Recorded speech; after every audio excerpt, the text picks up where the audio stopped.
ఇంట్లో ఫ్రాన్స్ ఉన్నాయి కర్రీ చేస్తాను అంటే మావాడొచ్చి మమ్మీ లంచ్ బాక్స్ కి ఫ్రాన్ ఫ్రై చెయ్యు అన్నాడు.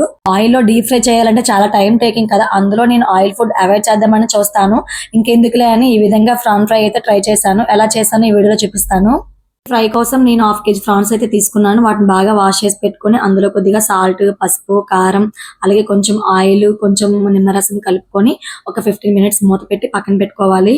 ఈ లోపు ఒక ప్యాన్ పెట్టుకొని ఆయిల్ వేసుకొని కట్ చేసి పెట్టుకున్న ఆనియన్స్ ఫ్రై చేసుకోవాలి. తర్వాత అల్లం వెల్లుల్లి పేస్ట్ కూడా వేసుకొని అది కొంచెం మగ్గిన తర్వాత టమాటా ప్యూర్ కూడా వేసుకొని అది కొంచెం దగ్గరగా అయిన తర్వాత మనం ముందుగా మ్యాగ్నేట్ చేసి పెట్టుకున్న ఫ్రాన్స్ ని అందులో వేసుకొని మూత పెట్టుకున్న ఫ్రాన్స్ ని ఫ్రై చేస్తూ ఉండాలి. అందులో ఉన్న వాటర్ అంతా కూడా ఇంకిపోయే వరకు స్టవ్ ని మీడియం ఫ్లేమ్ లో అడ్జస్ట్ చేసుకుంటూ వాటిని దగ్గరగా అయ్యేంత వరకు ఫ్రై చేసుకోవాలి. ఎటువంటి వాటర్ అయితే యాడ్ చేయలేదు.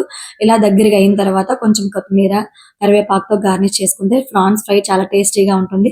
ఫ్రాన్స్ అంటే అసలు తినమన్న వాళ్ళకి చేసి పెట్టండి, చాలా ఇష్టంగా తింటారు. వీడియో నచ్చితే లైక్ చేసి షేర్ చేయండి.